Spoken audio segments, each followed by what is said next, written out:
Isa pong mapagpalang umaga o linggo ng umaga sa araw na ito, first Sunday of September. Sabi nila pag Berna, parang nangangamoy Pasko na. Ano kaya ang itsura ng Pasko ng pandemya? But anyway, kahit na po anong sitwasyon ay pwede pa rin po tayong magalak sa Panginoon. Ngayon pong araw na ito, nais po ng Diyos tayo magalak. Nais ng Diyos tayo po mag-celebrate. And sa awit 100, Psalm 100, let me read this to you. Umawit sa kagalakan ang lahat ng mga bansa. Si Yahweh ay papurihan, paglingkuran siyang kusa. Lumapit sa harap niya at umawit ng may tuwa. O si Yahweh ating Diyos, ito'y dapat na malaman. Tayo'y Kanyang lahat.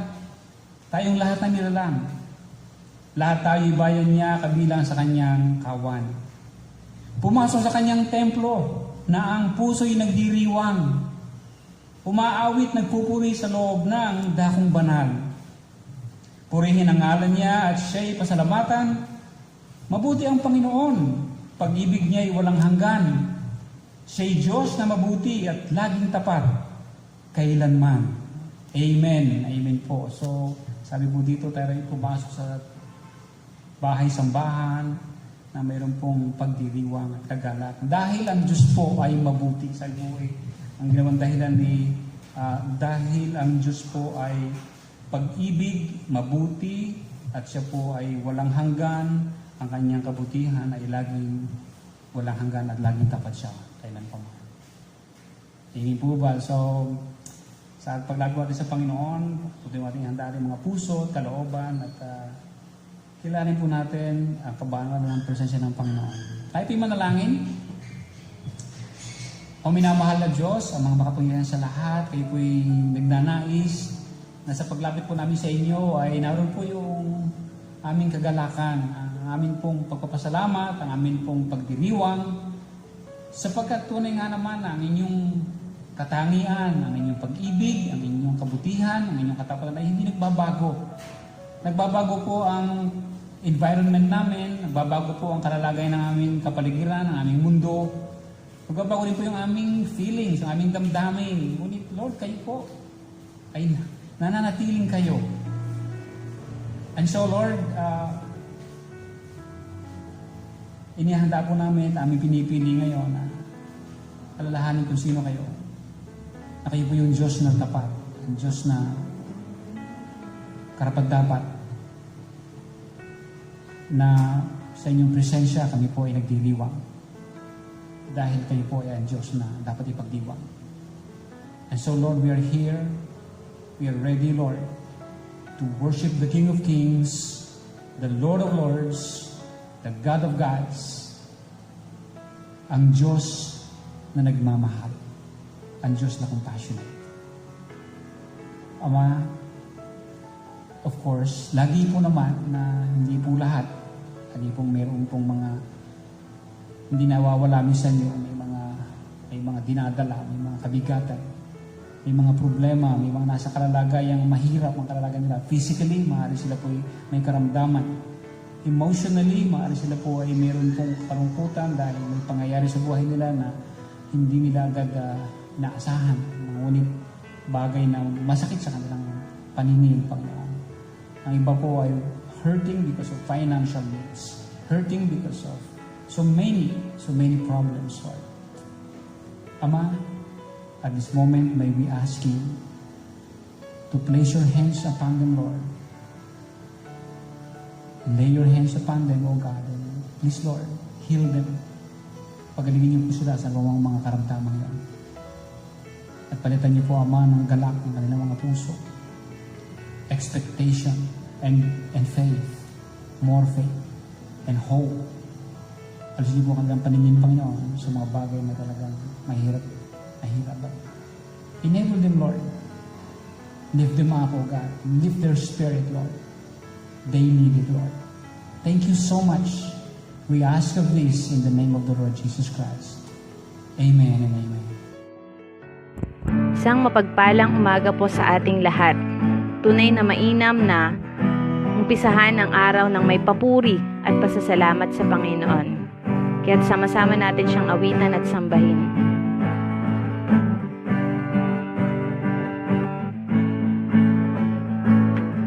I come before you today,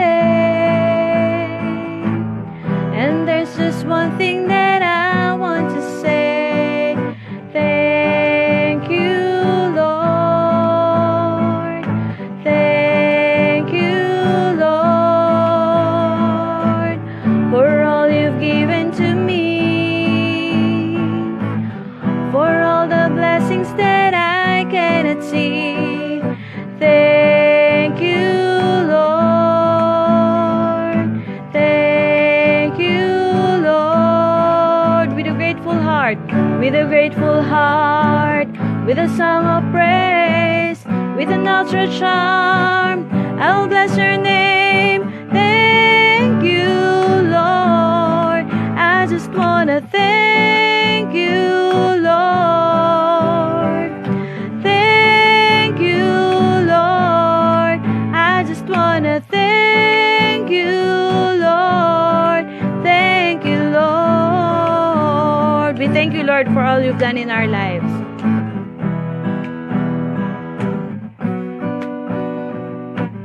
For all you've done in our lives. You took my darkness and gave me your light. Thank you, Lord.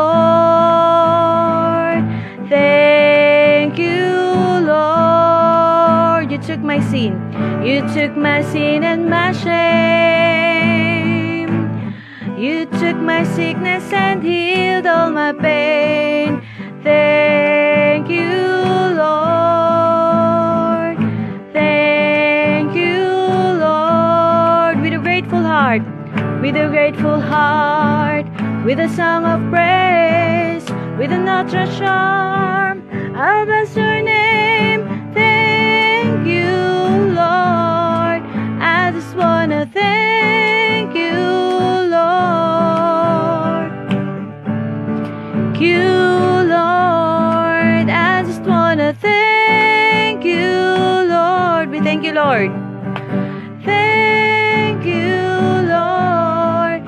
I just wanna thank you, Lord. Thank you, Lord. I just wanna thank you. Once more, we thank you, Lord. Thank you, Lord. I just wanna thank you, Lord. Thank you, Lord. Thank you, Lord. Thank you, Lord. Thank you, Lord. Thank you, Lord.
para bang ang daigdig sa iyo'y pinapasad. Alalahanin mo sana, minamahal ka niya. Ang Panginoo'y tapat kailanpaman. Kung ikaw ay nanlalamig, kung ika'y nanlalamig, wala kang malapitan para bang ang daigdig sa iyo'y pinapasad. Alalahanin mo sana, minamahal ka niya. Ang Panginoo'y tapat kailanpaman. Biyaya niya't habag sa buhay ko'y sapat. Di man karapat-dapat, ako ay niligtas. Pangako niya'y di nag-iiba, di tulad ng iba. Ang Panginoo'y tapat kailanpaman. Biyaya niya't habag, ang biyaya niya't habag sa buhay ko'y sapat. Di man karapat-dapat, ako ay niligtas. Pangako niya'y di nag-iiba, di tulad ng iba. Ang Panginoo'y tapat kailanpaman. Ang Panginoo'y tapat kailanpaman. Ang Panginoo'y tapat kailanpaman. Ang Panginoo'y tapat kailanpaman. Sa iyo po namin, Panginoon, binabalik ang pinakamataas na papuri, dahil ikaw ang Diyos na matapat noon kailanpaman. Ikaw ang Diyos na patuloy na nagbabago sa amin. Sa iyo po ang papuri at pasasalamat sa tanging pangalan ng Panginoong Jesus. Amen. Para po sa ating banal na hapunan, ngayong pong araw na ito ay hindi pong ihanda ang ating pong mga elements at tayo po ay magkakaroon po ng ating banal na hapunan. Sa ating pong mga Biblia, nais ko pong buksan po natin ito sa Colosas, Kapitulo 3, ang talatang 3. Okay? Colossians 3 verse 13. Ano po? At nais kong basahin po ito para sa atin. Pagtiisan ninyo ang isa't isa, at kung ang sino man ay may reklamo laban sa kanino man, magpatawaran kayo sa isa't isa. Kung paanong pinatawad kayo ng Panginoon, ay gayon din naman ang inyong gawin. Isa po sa mahalagang message po ng Lord's Supper ay yun pong idea ng kapatawaran ating mga kasalanan. Ano po? Sapagkat dahil nga po sa pagbububo ng dugo ng kordero ng Diyos, sabi nga po ay kordero ng Diyos na nag-aalis ng kasalanan sa libutan, ay pinatawad po ang ating mga kasalanan. Ano po? Hindi na raw po tayo sisingilin sa ating mga kasalanan. Yun po ang sinabi sa 2 Corinthians 5:19. Ano po? He will no longer count our sins against us. Ano? At dito po ay, nais ko lang po bigyan po natin ng pansin yung puntong pinatawad na po tayo ng Panginoon. Yun po ba ay ating pinaniniwalaan? Yun po ba ay ating matatanggap? We are forgiven. Ano po? So, dahil sa isang sacrifice para sa lahat, once and for all, we have been justified. We were forgiven. Now, kung tayo po'y mabubuhay doon sa ganung pananampalataya that we are forgiven, ano po? Then, marahil mas madali po sa atin ang magpatawad. Okay? So, ilan po lang naman, ano po? Alam niyo po ba kung sino ang madalas nating patatawarin? Hindi po yung malalayo sa atin. Meron din naman mga strangers na naka-aksidente sa atin o nakagawa ng ano, but very seldom yun eh. No? Ang pinakamasakit kasi at ang pinakamahirap talaga, malalim talaga, yung pong mahal sa buhay. Yung pong minsan kasambahay natin. Ano? Kasama sa bahay. Pagka doon po madalas malimit ang maraming sakitan ng kalooban ay lumalalim, humihirap ang pagpapatawad. Pero mga kapatid, ang sabi po ng verse 13, dahil pinatawad tayo, magpatawad po tayo. Yun po ang sabi. Mayroon pong dahilan, pinatawad po tayo eh. Okay? So tayo po ay dumako sa ating prayer and pagkakaroon po ng Lord's Supper service. Panginoon, amang nasa langit, sa pagkakataon pong ito ay bayaan niyo pong sa amin pong pagdadaos o pagse-celebrate ng Lord's Supper service. Panginoon, lagi po namin maalaala ang inyong pagkapatawad po sa amin. Mailagay po namin sa aming puso, sa aming isip, ang katotohanan. We are forgiven people. And therefore, kami po ay malayang nakakalapit po sa inyo. Hindi na po ninyo ginagawang dahilan ng kasalanan para kami hindi makalapit sa inyo. It has been washed away because of the blood of the Lord Jesus Christ. Kaya Panginoon, hayaan niyo pong ito'y aming namnamin. Yung pong thought, yun pong katotohanan yun.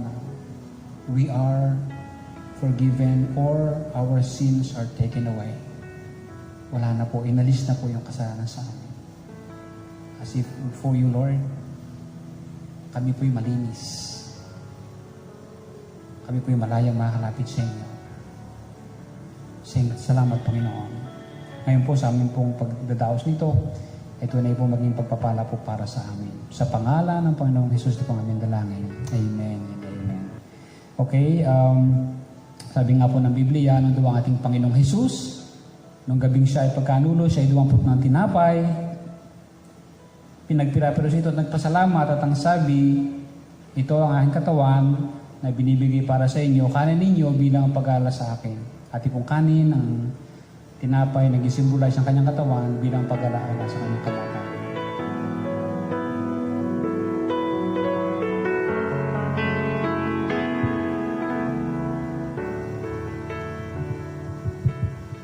Yun din naman, matapos itong hapunan, dumampot siya ng saro or cup. At ang sabi, ang sarong ito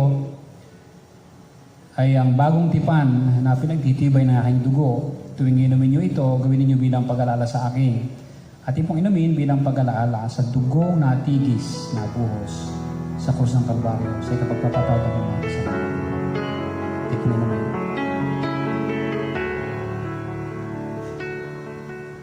Sabi po ng Biblia, sa tuwing daw nating kakanin ng tinapay at inom ng saro, o sa sarong ito ay atin ito pinapahayag ang kamatayan ng Panginoong Hesus hanggang sa muling pagparito niya. Okay? Tayo po muling manalangin. Amang nasa langit, amin nga pong inaalaala ang pinakadakilang naganap sa kasaysayan ng mundo. At yun po ay ang kamatayan ng inyong anak, ang Panginoong Hesus. Dahil po doon, ay hindi na po ninyo sisingilin kami dahil sa aming mga kasalanan. Sa iyong harapan, Panginoon, we are cleansed. Kami po'y matuwid, kami po'y malinis, kami banal, dahil ang dugo ng Panginoong Hesus ay precious. Ito po ay mabisa, itong ginawa niya sa krus ay kompleto, hindi na po namin ito kailangan dagdagan pa. At salamat, Panginoon, dahil ang inyong sinasabi sa amin, nakaranas kami ng kapatawaran, dapat din kami magpapatawad sa iba. Dahil gaano man ang karami ang kasalanan sa liputan, pinatawad ninyo. At kami, Panginoon, sa kakaunting kasalanan ng tao sa amin, ay dapat din lang kami magpatawad, Panginoon. Kaya Ama, sa oras pong ito ay muli, hinakin po namin yung blessing. Salamat po sa pagkakataon po muli as a church. Bagaman virtual worship service ang ginagawa namin, but then we know everywhere we are, the Holy Spirit is with us. Binabalik po namin, Panginoon, ng papulit pasalamat sa pangalan ng iyong anak na si Jesus. Amen and amen. Okay, para po sa ating pagbabahagi ng salita ng Panginoon, as po muna tayo ay manalangin po muna. Let's pray. Mga nasa langit, kayo po ang Diyos na nangungusap, nagkasalita. Dahil niyo pong hingin po namin ang inyong gabay, ang inyong banal na Espiritu na siya pong mahusap at pagbigay ng inyong salaysay ngayong araw na ito. Sa pangalan ng Panginoong Jesus, ito pong aming dalangin. Amen and amen. Okay? Kung kayo may mga Biblia, ay ating pong buksan sa Unang Pedro, Kapitulo 2, chapter 2, mula po mga talatang 4 or 4. Bigyan na po natin marahil ng pansin na yung verse 4, 5, and then 11 and 12. Pero basahin na po natin lahat. Pero kayong Biblia dyan, I'd like to invite you to read with me. Okay? So, babasahin ko po sa Mabuting Balita Biblia, mula verse 4 hanggang verse 12. Ano po? Kung kayo ready na, ay basahin ko po.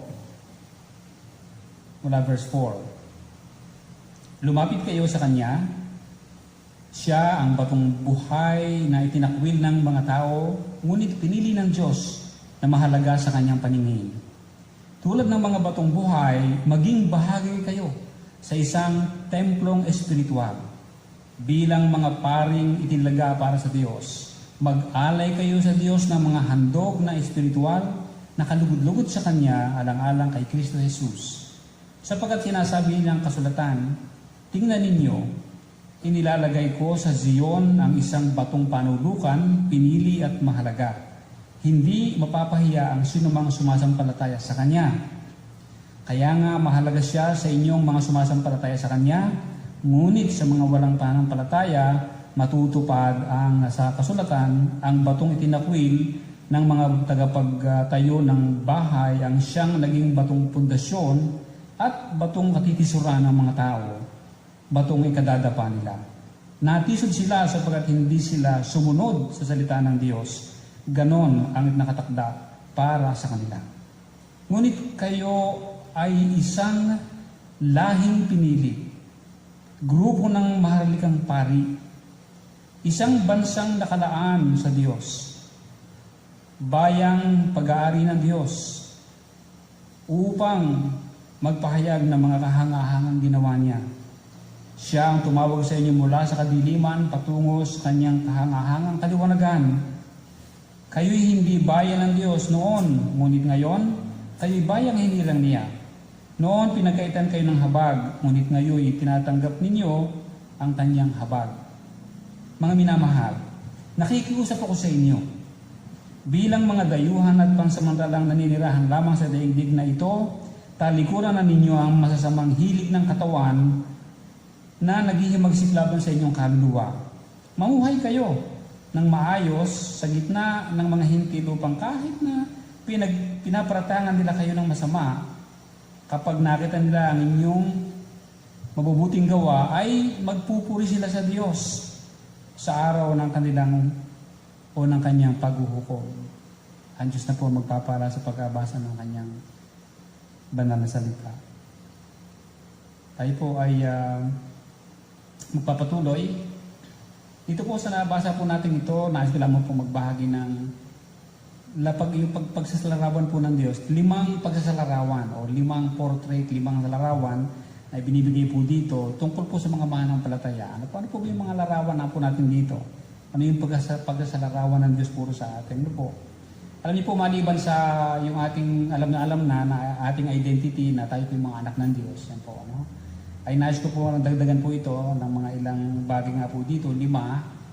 Ito po marahil sa iba ay narinig nyo na, sa totoo lang ito ay hindi ko malaman, parang nakadalawang beses ko, napatatlo na siguro itong best na ito na i-preach ko. Ano po? So, pero syempre, marami sa inyo ngayon ay wala pa noon.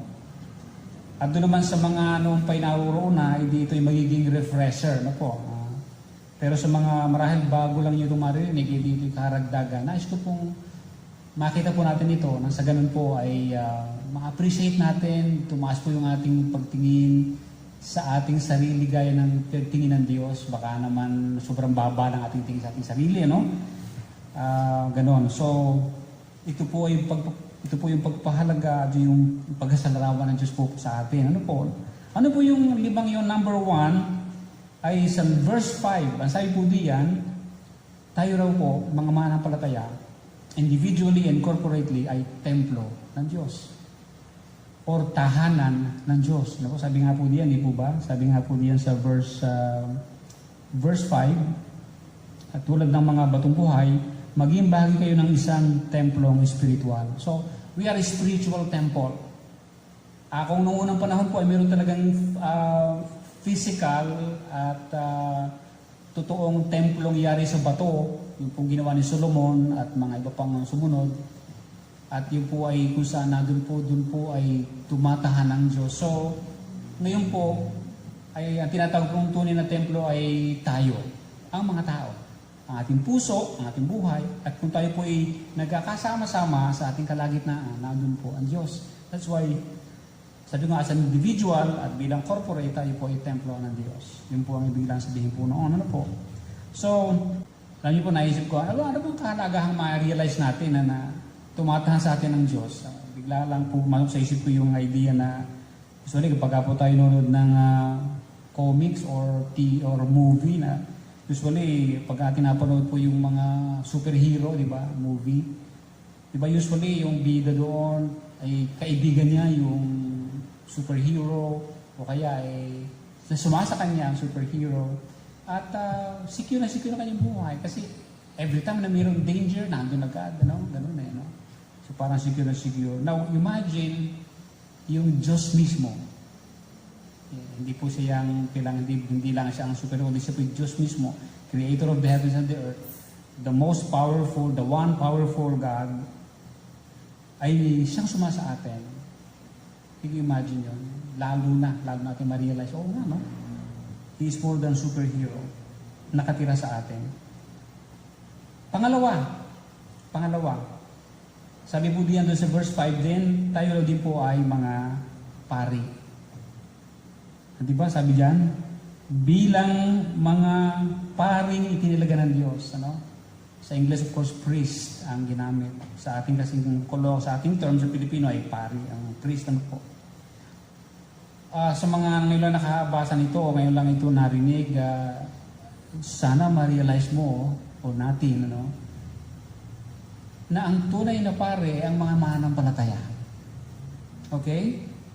Tayo po ay priests. Ang bawat mananampalataya, so si Pedro po, sa Apostol Pedro, sinusulatan ng bawat mananampalataya at sinasabihin ng mga mananampalataya, kayo ay priests. Mga pari kayo. Okay? So sabi ko nga dito ay hindi lahat ay pastor, hindi lahat ay evangelists, hindi lahat ay singers, hindi lahat ay elders, but lahat ay pari. Lahat ng mananampalataya ay pari. Ngayon, ano po ang ginagawa ng pari? Noong ulumang tipan, ang ginagawa po niya at hindi po gagawin po natin, siya po ay nag-aalay ng mga prayers. So yung pong offering dito sinasabi sa po diyan ay mag-aalay kayo sa Diyos ng mga handog na spiritual. At ang mga priests usually at that time, they always offer prayers. And other spiritual, and other offerings, praises. Sabi nga po doon sa Hebrews chapter 13, verse 15 and 16, at ito ngayon pong ialay sa Kanya yung fruit of lips, at saka po yung ating good works. Yun po ay mga handog sa Diyos. So, kasama po dito, bilang priest, bilang mga pari po tayo, ay dapat po lagi nang stay tuned. Tayo po ay in tune lagi para po sa mga spiritual na bagay. So, again, una ay tayo po'y templo, tinitirahan ng Diyos. Pangalawa, tayo po ay mga paring tagapag-alay, tagapaghandog ng mga prayers, praises, and other services sa Panginoon. Okay? Pangatlo, ano yung pangatlong pagkasalawan po sa atin ng Diyos? Ayon po sa ating mga nabasa. Of course, nasa verse 9 na po tayo. Okay, ang sabi po dito, tayo daw ay piniling lahi, chosen race, chosen people, chosen generation. Yan po yung mga pagkasalin po sa English. Chosen. Mapalad ang mga napipili, di mo ba? Parang nabunot. Nabunot ang pangalan mo. You are chosen, napili. Alam niyo po, napaka-sarap niyo sa maisip na napili ka. Among so many. Siguro kapag ka po tayo nakakarinig minsan na mayroong na-appoint, halimbawa, na-appoint ng presidente, maaaring presidente ng bansa o presidente ng kumpanya and appointed somebody, kung baka halimbawa ikaw ma-appoint, di ba? Ano yung feeling? Sabi nga nila, it's an honor. It's an honor na ikaw ang napili. And among millions and among His creation, napili ka ng Panginoon. And we are chosen. Napakahalaga po noon. So, we are honored. We feel so honored. At, pero gusto ko lang din pong banggitin na ang pagpili po sa atin ng Panginoon ay kaya nga dapat maging humble po tayo dahil hindi po dahil sa ating qualification. Ano po? Ano po sa Deuteronomy chapter 7 ay meron po doong binabanggit. Ano po? Basahin ko po yon. Deuteronomy chapter 7, kung piniri po. Verses 6 hanggang 8. Ito po yung sabi ng Diyos kung piliin ang Israel. Kayo ay bansang itinalaga kay Yahweh, hinirang na niya kayo sa lahat ng bansa upang maging kanyang sariling bayan. Pinili niya kayo at inibig, hindi dahil sa mas marami kayo kaysa iba pang mga bansa. Sa katunayan, kayo nga ang pinakakakaunti sa lahat. Pinili niya kayo dahil sa pag-ibig niya sa inyo at sa kanyang pangako sa mga ninuno, sa inyong mga ninuno. Ito rin ang dahilan kaya niya kayo iniligtas sa kamay ng Paraon sa pamamagitan ng kanyang kapangyarihan. So ang pagpili ng Diyos sa bansang Israel ay dahil sa mahal niya, iniibig niya, at pangalawa ay alang-alang sa kanyang naging pangako noon. Naging pangako kay Abraham actually. So out of His faithfulness sa kanyang promise and because of His love, hindi dahil may qualification ng Israelite people. Hindi dahil sila ay first class or pinaka-highest na grace, no. Pare-pareho lang naman eh. Walang higher grace actually. And so, tayo ay pinili ng Panginoon, hindi as a church and as an individual, at maging Christian, at maging body of Christ niya, hindi dahil tayo may qualification, kundi because of grace. Grasya po ng Diyos yun. Pinili ka, napansin niyo ba na karamihan ng mga naligtas yung mga lubog na sa, they feel so helpless, they feel so selfless. Yung wala na silang parang pagkatao, and yet the Lord raised them up. Hindi po dahil sa atin. But when we are now chosen, pero ngayon kung tayo pinili na, hindi dahil tayo may qualification, pero tayo pinili, saka po tayo nagkaroon ng personality ka, ng kahalagahan, dahil na tayo po ay meron ng purpose sa buhay natin. And so, pangatlo po yun, at ang pang-apat po, nga minamahal. By the way, gusto nga po lang sabihin ito na napili tayo ngayon at tayo po ngayon ay pwede maging superior. Superior. Kaysa iba.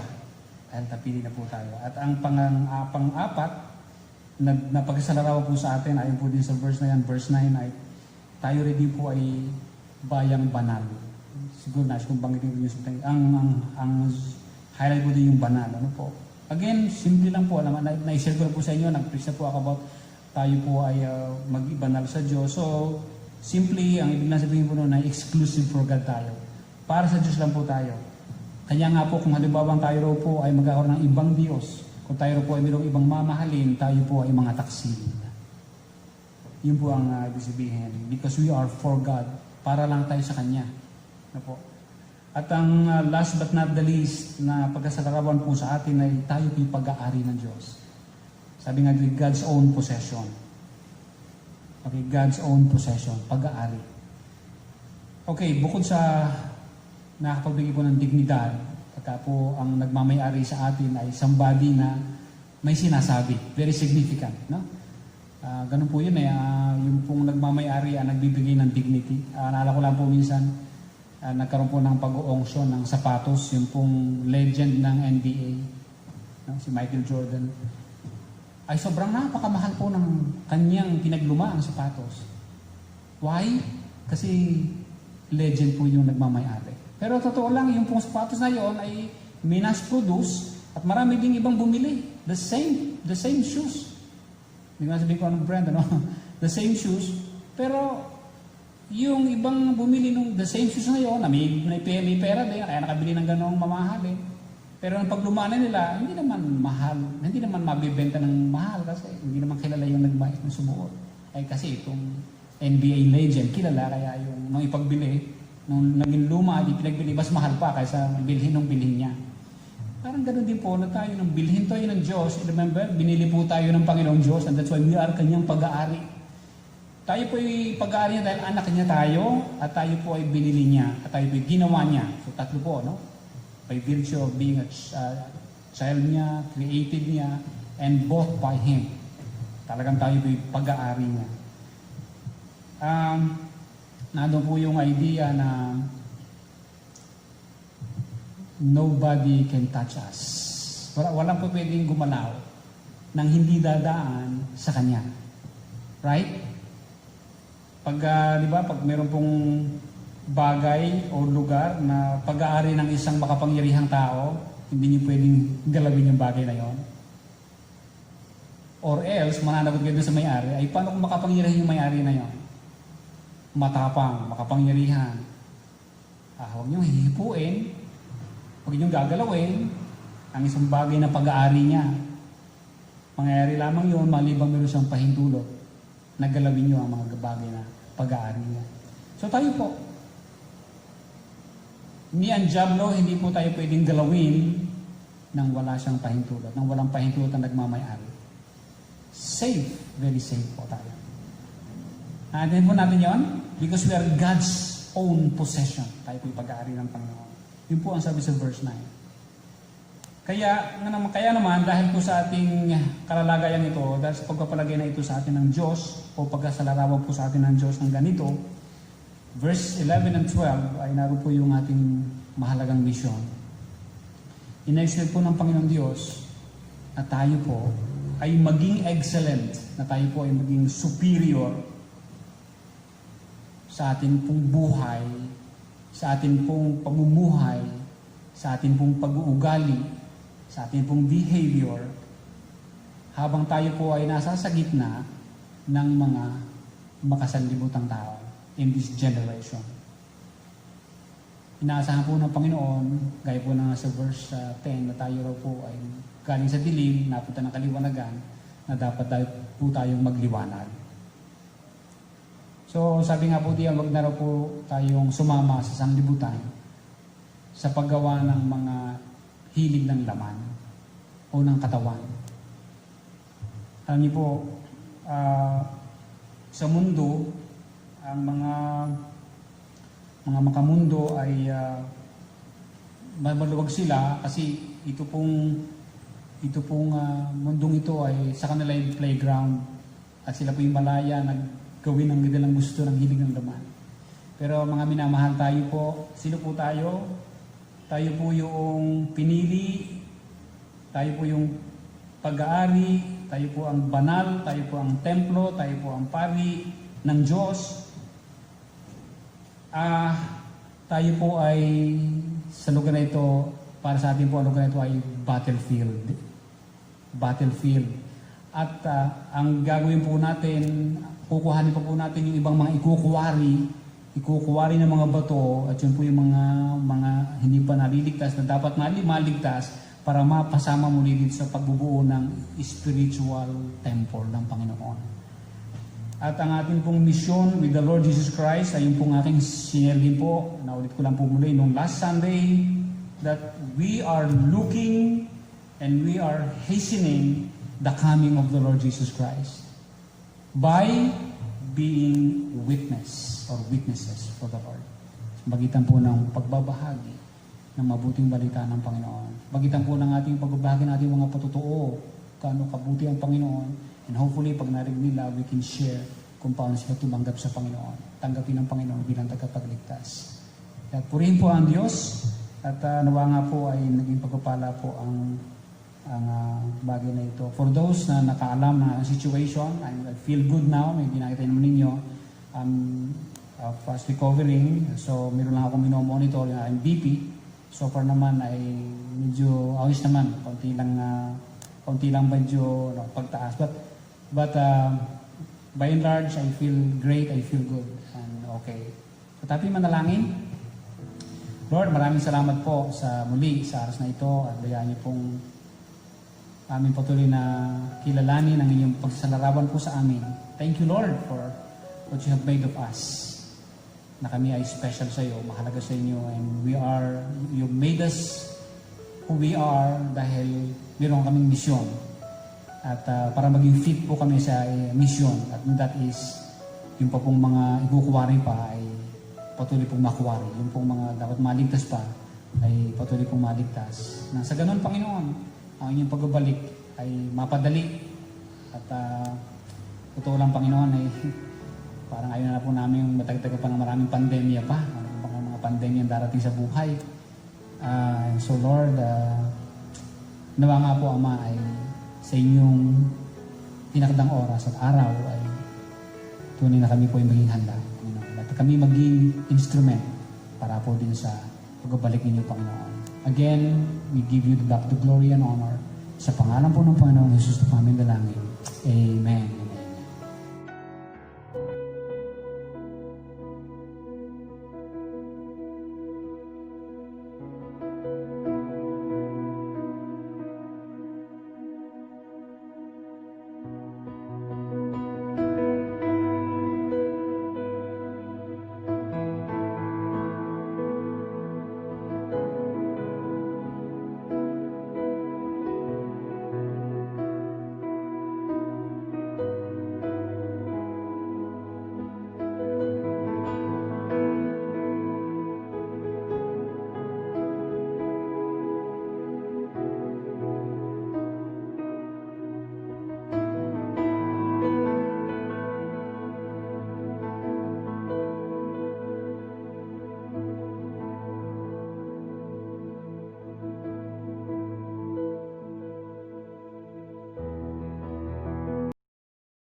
Hello, magandang umaga muli and welcome sa ating pong pagpapatuloy ng ating pong Sunday School sa topic na how to study the Bible. Yan yung ating topic. Nakalimutan po yung mahaba sa Tagalog eh. Ngayon po ay ikalimang session na po natin. Ano po? Dalawa sa introduction at patatlo po itong sa tanong. Una po nating naging topics dun sa 6 questions para sa observation ay unay sino, last week ay ano, at ngayon po naman ay kailan. Ano po? Ngayon pong araw na ito ay kailan.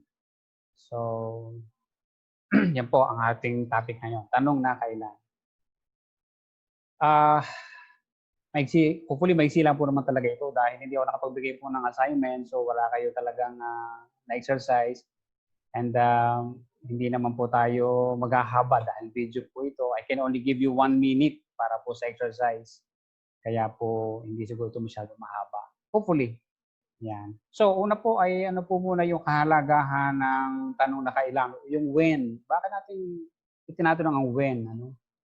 Para sa akin po, isang mahalaga lamang po yun pong tanong ng when ay para po maihambing, maiugnay sa kasabay na pangyayari, lalo pa yung pangyayaring yun ay historical na pangyayari. Diba? Meron kayong nabasa sa Biblia at dun sa text na yun ay may bagay na kayo gustong alamin kung kailan nangyari yun, isang event, isang hula o isang mga ganon.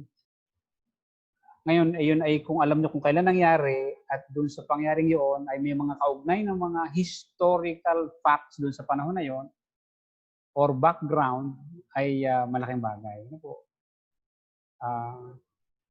Yan. So, in other words, for historical background. Yan. Yun yung isang kahalagahan po ng bakit natin tinatanong ang when. Okay. Kalimitan pong standard question din, kung paano may mga standard question po dun sa sino at saka sa ano, gaya ng halimbawa, sino ang sumulat. Ano? So, ganun din, meron po tayo, kailan nasulat ang aklat na in consideration natin, naaral natin. Maaring ito rin, no? Dahil when ang ating tanong, kailan nangyari ang event na ito?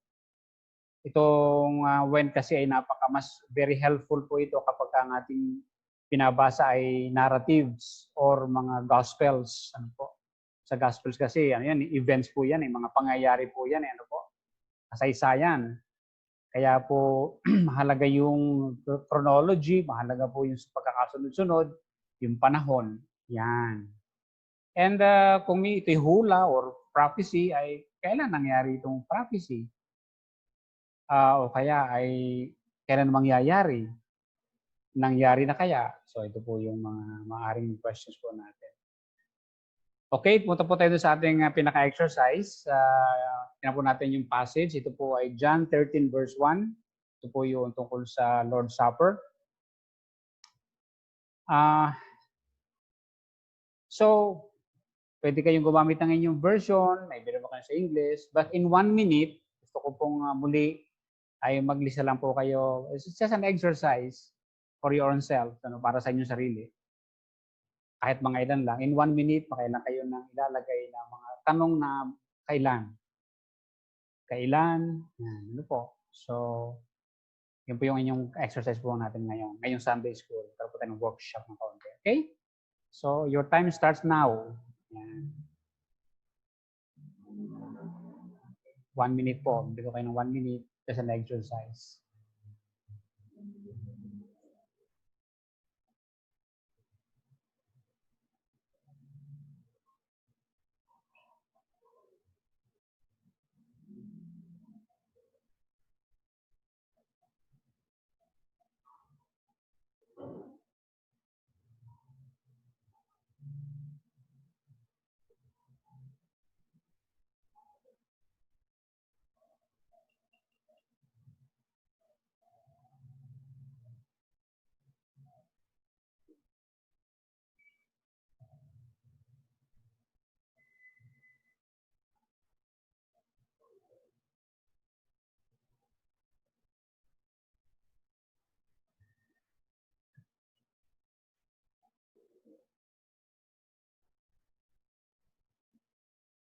Okay, so wow, 1 minute na kasi. Na.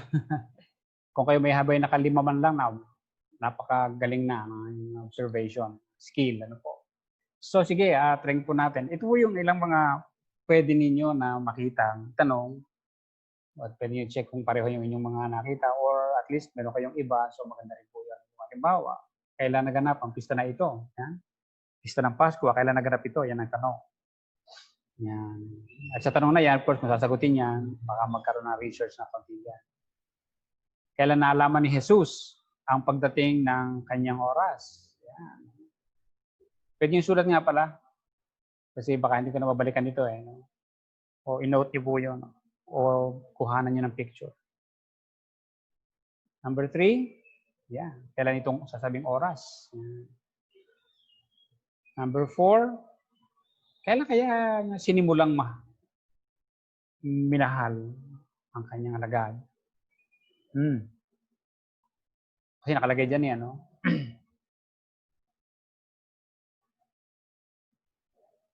Kailan ang hanggang sa katapusan? The end. To the end. Yan po yung English. Okay, more. Balikan po natin sa layong panayang kabila. So, kalaki po diyan na yan, dumating yon hanggang sa Ama. Ayan. Paglipat niya mula sa sanlibutan ito hanggang sa Ama. Yan po nakalagay po diyan. So, meron po tayong tanong na, kailan ba siya babalik sa Ama? Dapat sa Ama yun. Sunod na question is related. Ano? Kailan siya aalis? And number 8, kailan kaya naintindihan ng mga alagad kung gaano siya kamahal ng Panginoong Jesus? Pwede tanong yan, di ba? Kailan naintindihan?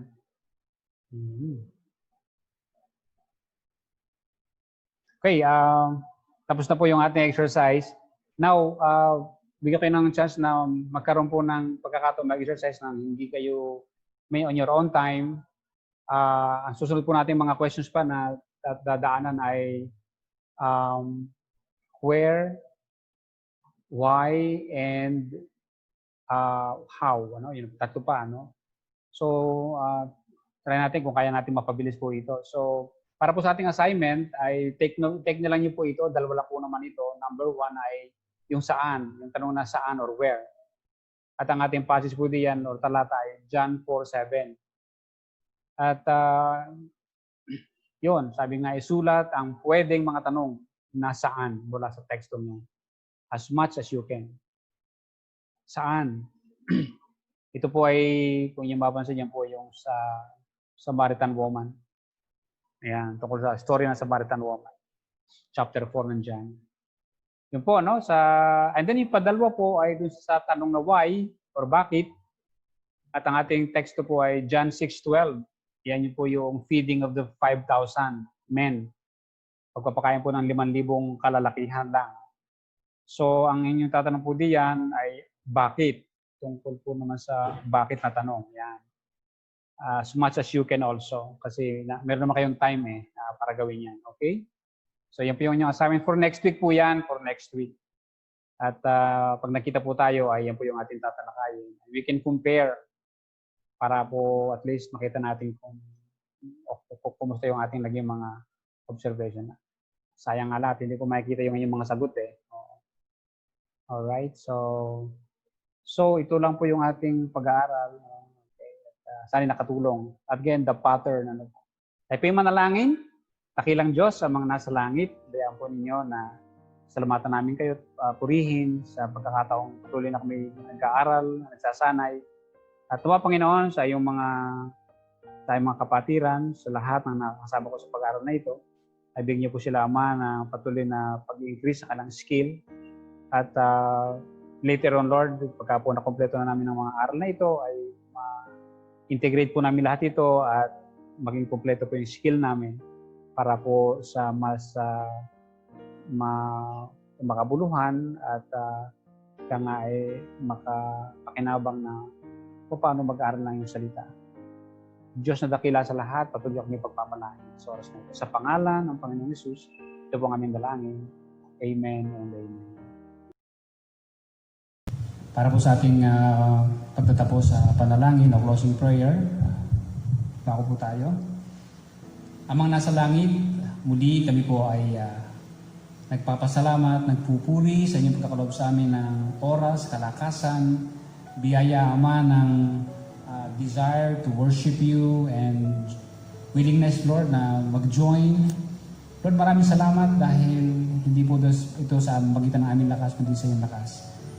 Salamat, Panginoon, sa opportunity and privilege.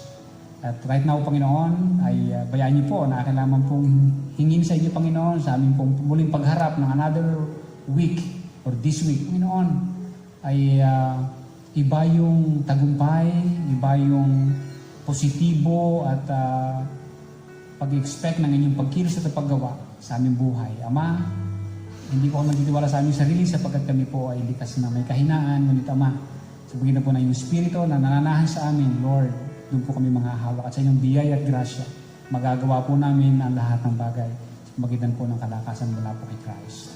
And so, Panginoon, nais po namin ibalik, nais po namin kayong papurihan at ang lahat ng kalwalhatian, kadakilaan ay mapa sa inyo. At ngayon, nawa ang pag-ibig ng Diyos at ang biyaya ni Kristo at ang pakisama ng Banal Espiritu ay sumating lahat. In the name of the Lord Jesus Christ, Amen and Amen.